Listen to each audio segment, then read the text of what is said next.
Welcome everyone. My name is Aisha Mickey and we are here today for a technical take on More Than Mesh, our webinar. Our CTO Maarten Egmond will be presenting the presentation. We'll start with that, and after that one of our Wi-Fi engineers, Matthias Toru, will join him for the Q&A. So let's not wait any longer and get to the presentation.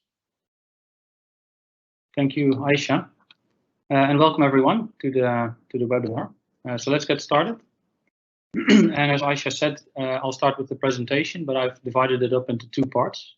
First, to talk a little bit about mesh, mesh in general, and what we actually need, and then go in a little bit more detail on Wi-Fi Alliance EasyMesh standard, what it does and what it does not do.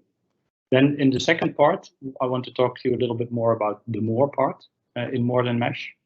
And I've taken two parts to this, 2 points, to talk a little bit about the user experience in wider context, and also to ensure that the operator remains in control. And why those are relevant, you will see when we get to the presentation. And as Aisha mentioned, at the end, there's time for a Q&A session. So part one, let's talk about mesh. And mesh is actually somewhat surprisingly complicated concept. So first, it's good to understand what is actually a mesh network. And if we don't know what something is, or we're curious about the definition, one of the common sources these days is to go to Wikipedia and have a look what it says. And Wikipedia has a definition, and it says, a mesh network is a network topology in which the infrastructure nodes connect directly, dynamically, and non-hierarchically to as many other nodes as possible and cooperate with one another to efficiently route data from and to clients. So it's a long definition, there's a lot of stuff in there. But it is about nodes connecting, it's about dynamics, and it's about connecting to many other nodes that you would like to. So if we have a look at some example topologies in a network, you could ask yourself, which ones of these are mesh networks and which you would consider not to be mesh networks? And it's an interesting question. And in fact, if you're a purist or a philosopher, you may not agree on what we see here, even based on that definition. Because, for example, if we look at this one over here, this is clearly a mesh network because it's fully connected, it has 6 nodes, and all the nodes are connected to all the other nodes. I guess technically we don't know if it's dynamic or not, but this is a pretty clear picture. I think everybody would agree this is a mesh network. Now, on the left-hand side, we see the same nodes in the same place, and clearly there are fewer connections. Most obviously, you might call this a ring topology, but is this a mesh network or not? And from the picture, you can't actually see, because if the intent is to connect to as many nodes as possible, then maybe the opposing nodes cannot see each other, and so they cannot connect. So maybe this is as many nodes as possible in connectivity already. So it could be a mesh network, but it doesn't really look like something that we might typically call a mesh network. And then the other example is if you have a network that is only 1 node or maybe 2 nodes. If you have a 2-node network and they are connected, there are of course as many nodes as possible connected to each other, but there are only 2, so you can equally argue it's just a simple network as well. So mesh is a little bit complicated, but in general, for me, it is also a lot about the intent here, that it's dynamic, it's non-hierarchically connected, and it is as many nodes as possible. That's my takeaway here for what is a real mesh network. Now, if we look at an example of a mesh standard, because these exist, and this is probably not the only one, but it's a very interesting one. Because 802.11 that everybody knows from IEEE as the Wi-Fi standard, there is a standard 802.11s, which is Wi-Fi mesh. And this was standardized already in 2011, so it's now 10 years ago, so quite a long time. It fits very well in the 802.11 suite of standards. And so you might wonder, why do we not just use this, right? Because it's in fact not so common. And what we see is that despite the fact that this is standardized as part of 802.11, many proprietary solutions exist today to do mesh or mesh-like networking. There's very little interop in the industry. And you can ask yourself, why is that the case? One obvious reason might be that we don't need mesh, perhaps. In which case, of course, the whole standard is not relevant. But maybe something else is going on. And in fact, it's that latter, that something else is indeed going on. So if we look at some of the downsides to 802.11s, why it's not adopted so widely. First of all, it's good to understand that while it is dealing with the mesh network itself, it does not address how to actually set up that network and how to manage it.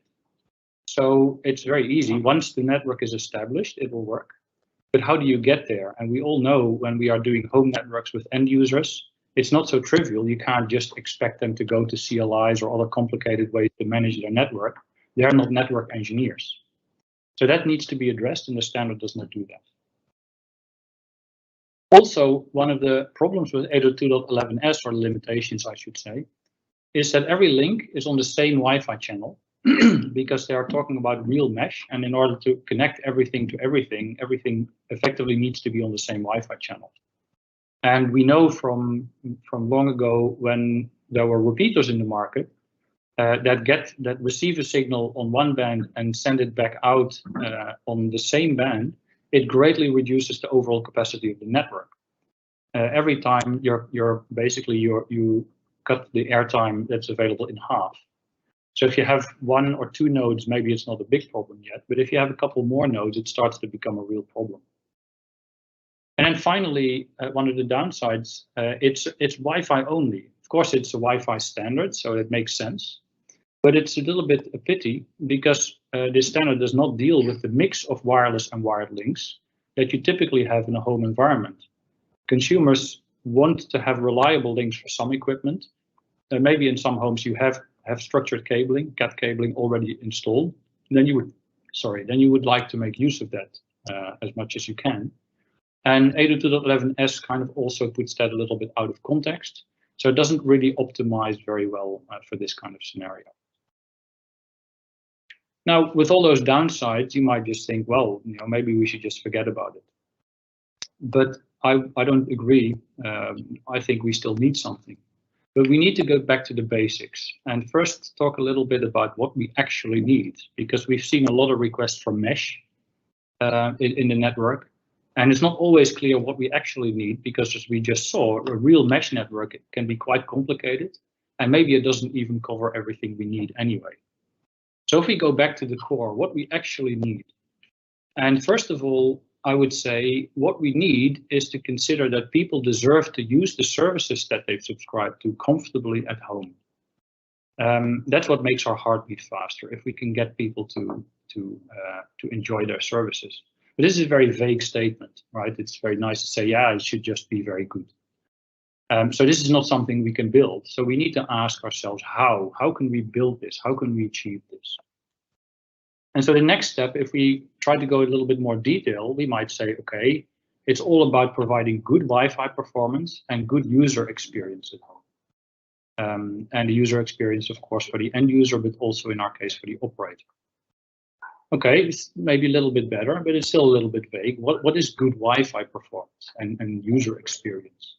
So we again can ask ourselves the how question. How can we deliver good Wi-Fi performance? So if we go one step deeper, then I would say this is all about sufficient bandwidth provided anywhere in the home with simple management and not locked in, important for the operator. Now, this is still kind of a set of problems, right? This is not a solution, but it is at least much closer to things that we can actually address. And if we look at this step by step, then what we find is we could ask ourselves, well, how much is actually sufficient bandwidth? What is that? So this problem is largely addressed as of today with the 802.11ax standard or Wi-Fi 6 and the upcoming 6 GHz band Wi-Fi 6E. That will ensure that we have what we will know for a couple of years at least until Wi-Fi 7 comes to be sufficient bandwidth and reliable bandwidth. Great. So that problem is more or less solved. Then the next step is, well, where is anywhere? We talk about anywhere in the home, but what do we actually need where and how do we get there? So this problem is addressed by having multiple access points in the home. Not a lot of access points, people don't want too many boxes in their home, and they all cost money and they're difficult to install and so on potentially. So you don't want to have many access points, but you need a few. We know these days that whole home coverage, unless you live in a small apartment, cannot be achieved if you just have one single access point in the home. So we need a couple. And this is what we kind of call mesh, and I've put mesh in quotes here because it's not necessarily saying that we need a real mesh network with all the complications, but we need to somehow manage these multiple access points so that it behaves as a single network and the end user does not have to be afraid of where he is in the home. Then the next part was about simple management. So what does that mean, simple management? Well, this is all about things like onboarding, automatic synchronization between the access points, being able to do diagnostics easily, and many other things to make it simple, again, for both the operator and the end user. And this is kind of what we see a lot where the more needs to come in. It's not just mesh networking that we need, but we need a lot more than that. And then finally, just about this not locked in, which on the one hand perhaps sounds very obvious, especially if you're an operator, you don't want to be locked into solution. But what does that mean? Well, of course, here in the mesh networking, it means that you need to have multi-vendor interoperability, because now when we have multiple access points in a single home environment, maybe not all the access points belong to a single vendor anymore, because you don't want to be locked in, and so on. And how to achieve this one is by standardization. We need to have a standardized solution to achieve the multi-vendor interop so that you can pick and choose what you want, or the end user can pick and choose what they want, what works for them. And the only way to achieve that is by standardization. So now we have a little bit more clear picture of what we actually need. And some of it is already taken care of it. Some of it we can address by mesh, and we need a lot of more as well. And it all needs to be standardized. So now let's have a look at the Wi-Fi Alliance's EasyMesh. Where did this come from? So the Wi-Fi Alliance made a standard back in 2018 that they called the multi-AP standard. And of course, multi-AP is not so sexy a name, so it doesn't stick so well. So when they launched their certification program, they called that EasyMesh. And we have a couple of versions of the standard by now. So mid-2018 was the first release, 1.0 multi-AP, and the certification was done under EasyMesh R1. And then there's a couple more versions, and you can see that by standard number 3, version number 3, end of last year, the Wi-Fi Alliance also realized that the industry was picking up on the EasyMesh name. It's a very good name. It sticks. And to bring some order in their way of working as well, they renamed the standard officially to EasyMesh as well. So now we can just talk about EasyMesh. We don't have to worry about it. What you can also see here is that the releases come about every year or so, and you can see that they've been growing. Of course, it doesn't matter necessarily how many pages there are, but it gives you a clear indication that the first standard was a little bit limited, and they've been expanding greatly on its capabilities in the newer releases. EasyMesh 4.0 is not yet formally released, but we actually expect that to happen later this month. So that's very nearby, and we already know a little bit about what's in it and how that will affect us. So overall, it's clear that the EasyMesh standard is still fairly new. It's only 3 years old. And as you know, sometimes it takes a long time for standards to be adopted after they're released. So it's still fairly new, but the uptake is already increasing quite rapidly. More and more people are talking about it. People realize that this is what they want. And so we see a lot of things happen in this area. However, it is good to understand that there are some paper launches out there as well. Some of the vendors that have proprietary solutions today, they really are happy with the lock-in that they've created and that customers can't so easily pick other solutions. So they do paper launches. They say, yeah, EasyMesh is great and it's coming and so on, but they downplay it a little bit and they will probably delay their implementations. And I don't think that's a particularly good thing. So be aware of that. Now, if we look at the main principle, how does this work, EasyMesh? And I will take you through the diagram you see on the right. It's a little bit complicated. I took it from the V3 spec, but I'll explain to you a little bit as we go along what we see. So the first thing to understand is that with EasyMesh, there are two main roles defined in this multi-AP network: the role of agent and the role of controller. The agent basically provides methods to control the access points, Wi-Fi interfaces, and to provide information to the controller. So it's not really a smart device in itself necessarily. It is providing methods to let the controller control it. And as the name implies, the role of the controller is the one who actually controls the operation of the multi-AP network. So if you look at the diagram here, you see that we have an uplink somewhere in our network that goes out of the home. And then we have here four multi-AP devices that are connected in various ways. You can see here the lightning marks mean a wireless connection. So these two are connected over a wireless interface, these ones as well. Here's one we have connected over an Ethernet cable. And then you can see there are various clients here, in this case, three things that look like a mobile phone or a tablet and a laptop connected, of course, these days all wirelessly to the network. Now, the next part is that every AP that you see is an agent because they all need to be able to be controlled, but there can only be one controller, which makes sense because if you have two captains on one ship, it typically doesn't go so well. So every AP is an agent, but there's only one controller. And typically the controller is done by the gateway. So we have the WAN uplink. This is likely the gateway. Now we have here a couple of mesh extenders. And the gateway is the most logical place to put the controller because you know there's only one gateway, you know where it is, it's a central device, it's the one that is mostly fixed and always on and so on. So it makes a lot of sense. But it is good to remember that the Wi-Fi, the EasyMesh standard does not mandate which one should be the controller. It leaves it open for discovery and what you might want to do in your deployment. And for example, it can also mean that the controller could be a device that has no Wi-Fi by itself. Flexibility. And lastly, because EasyMesh is a standard, so what EasyMesh standardized is largely the communication between the agents and the controller and what agents can do.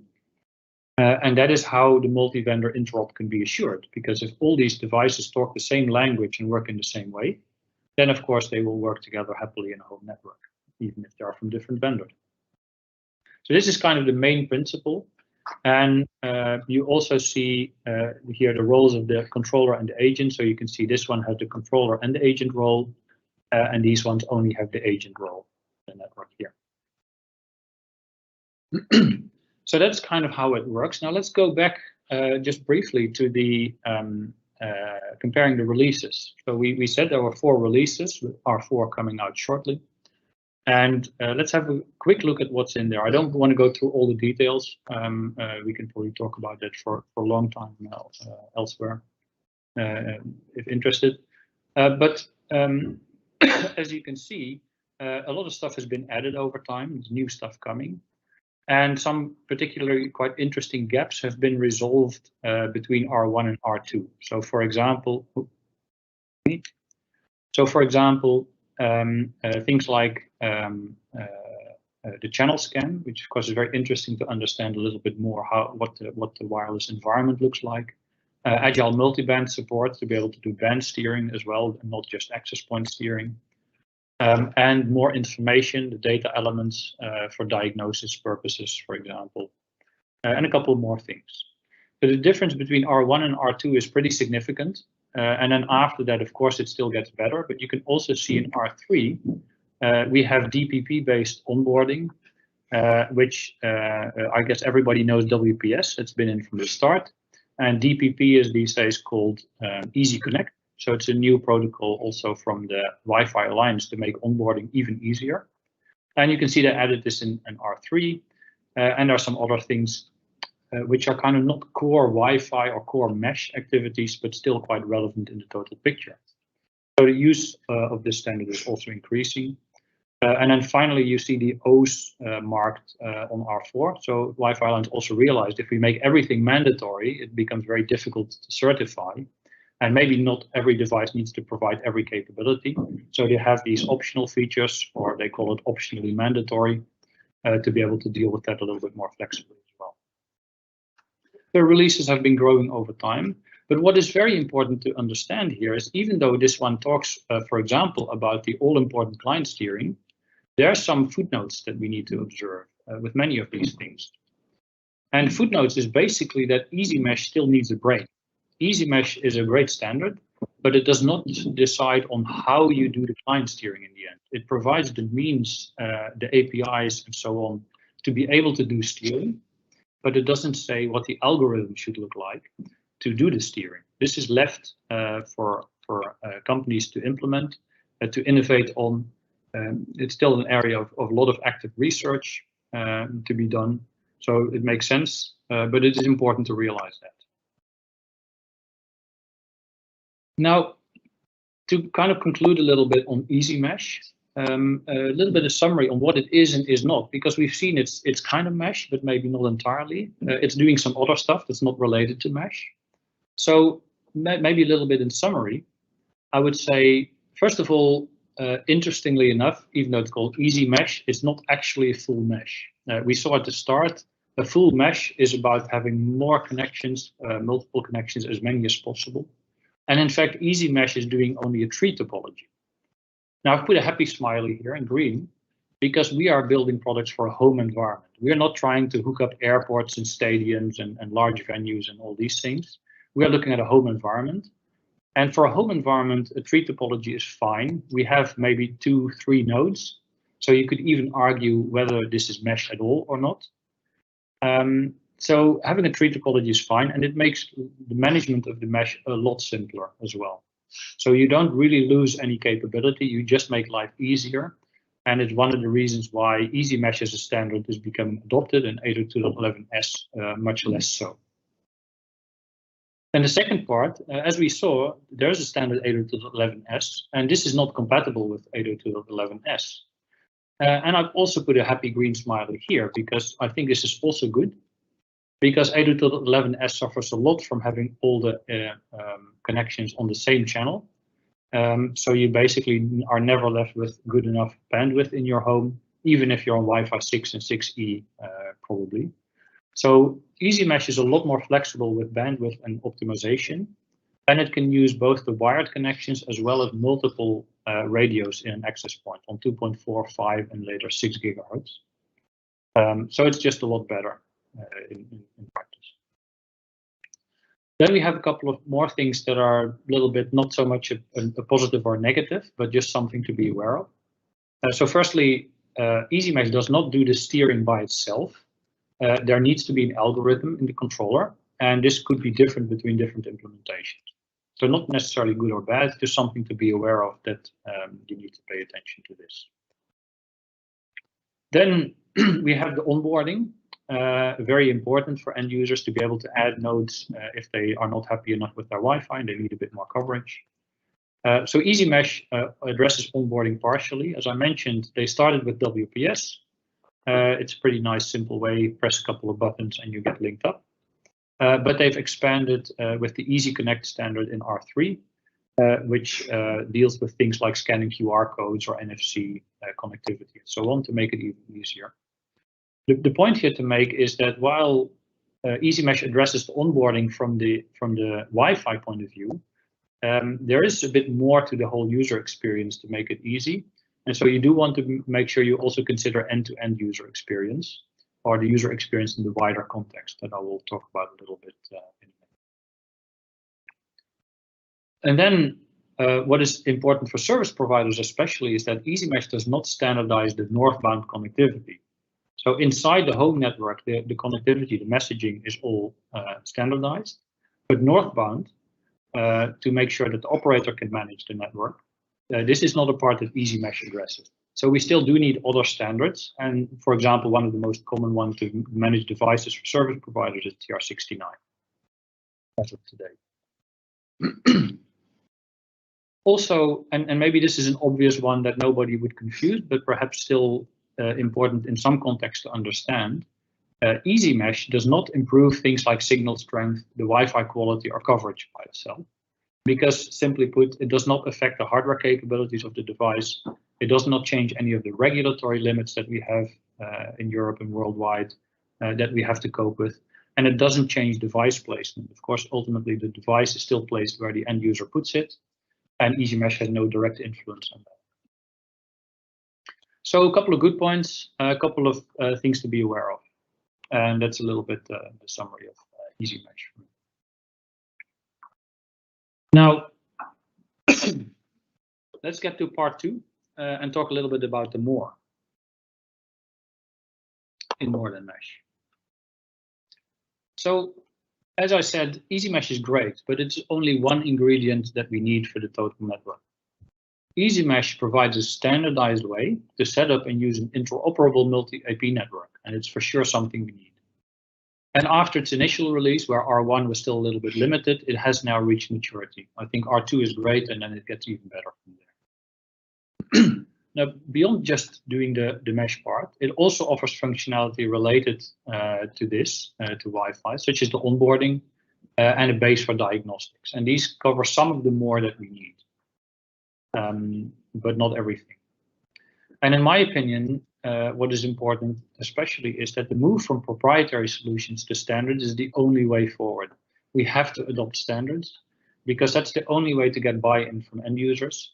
It's a disaster if you tell them to, sometimes you might give them an access point for free or lease constructions. But if an end user buys equipment and you then tell them a year, 2 years later, they have to throw everything away, it doesn't work together, or they have to replace it, they're going to lose belief. They're going to go to a different provider that might have something better.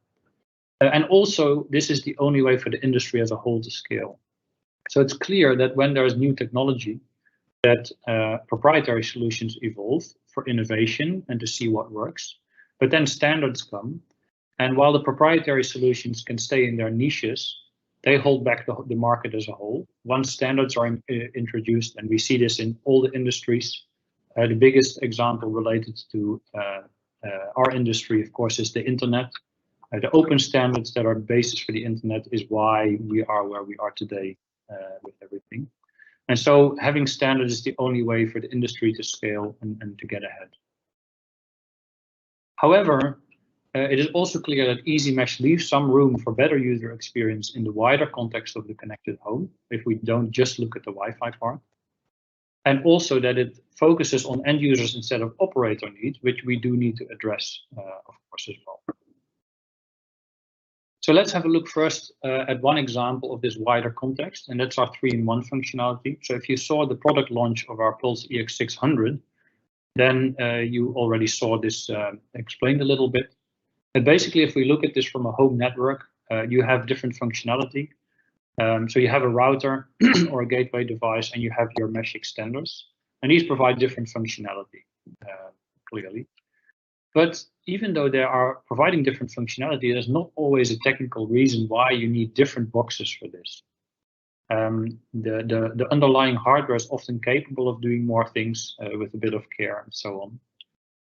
And if we could use the same box for these purposes, and especially if this can be done automatically, right? We don't want the end user or even the operator to have to configure these devices manually and deal with all of that.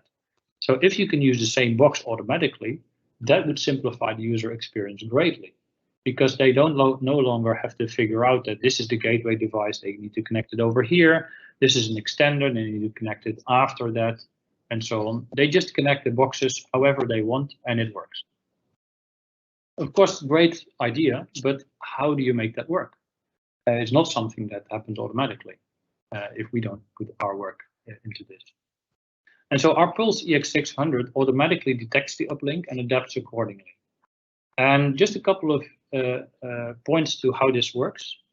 So first of all these devices are typically driven by DHCP. They request an IP address upstream.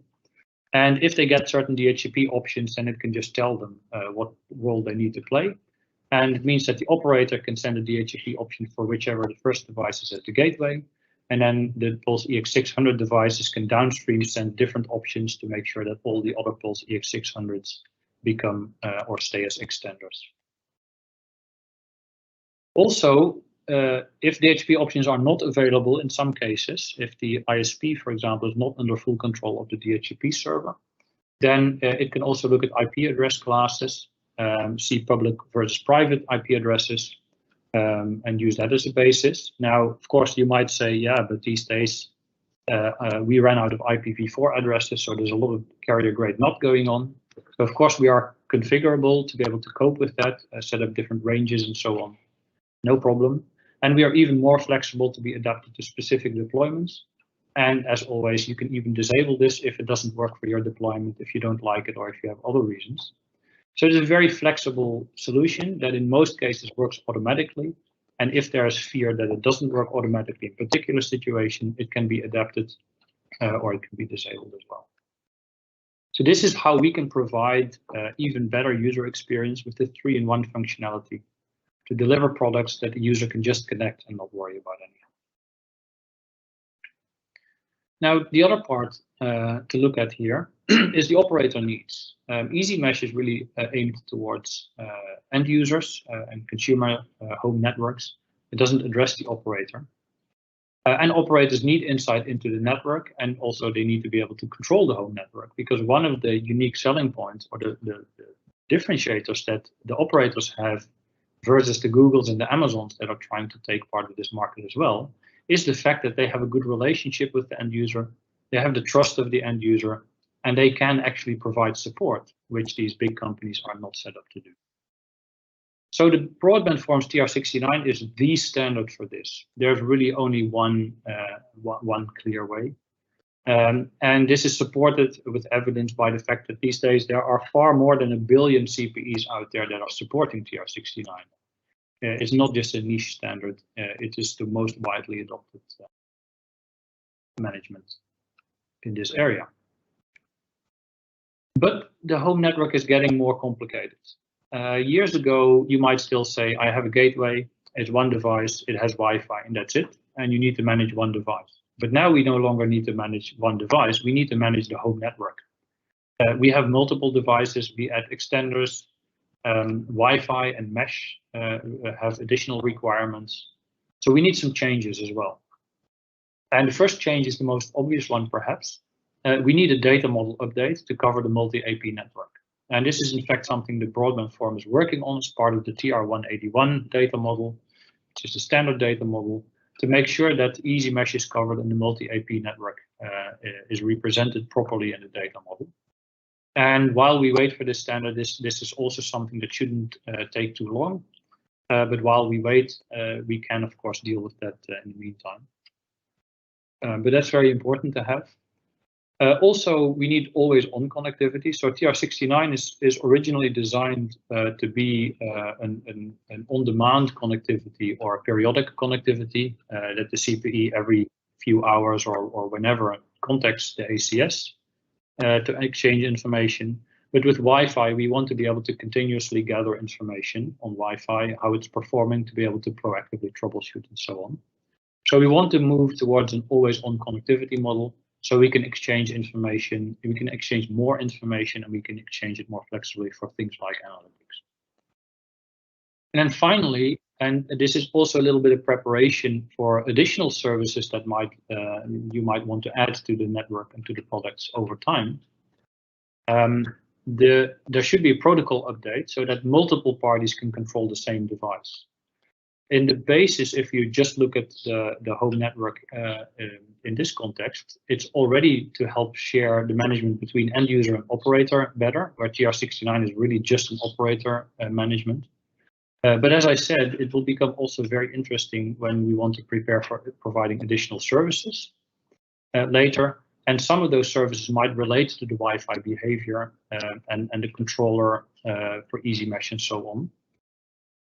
So if multiple parties can control the same device and cooperate in their management, then it's no longer the case that, like with TR69, everything has to go through the ACS. And if you want to do something new, every time you need updates on data models and implementations, here things can just coexist side by side. Now, how do we do this? And how we do this is by adopting the new USP standard, otherwise known as TR369. This is a great new standard. I won't go into all the details today. There's not enough time for that. Do have a look if you're interested in the Broadband Forum, or come talk to us in other areas. This is a great standard to support and to help resolve a lot of the limitations we have today and prepare us for the future. So in conclusion, more than mesh, that's what we want. And what we saw is that we need a solution that provides sufficient bandwidth across the whole home with simple management for the end user and for the operator. It needs to be interoperable, and we really don't want to have a lock-in anymore. The ingredients for this are the Wi-Fi Alliance EasyMesh standard, which provides a lot of a big part of the puzzle, but it's not enough by itself. We also need the broadband forum to add the critical operator control via TR69 and USP coming up. And then finally, we need a company like Genexis, where more than mesh adds the rest and ties everything together into a real product and a real solution. So in the end, this is what makes it simple to use, flexible in operation, and built on open standards. And that's how we can give the end user a great experience while we keep the operator in control. That is my story, and thanks the audience.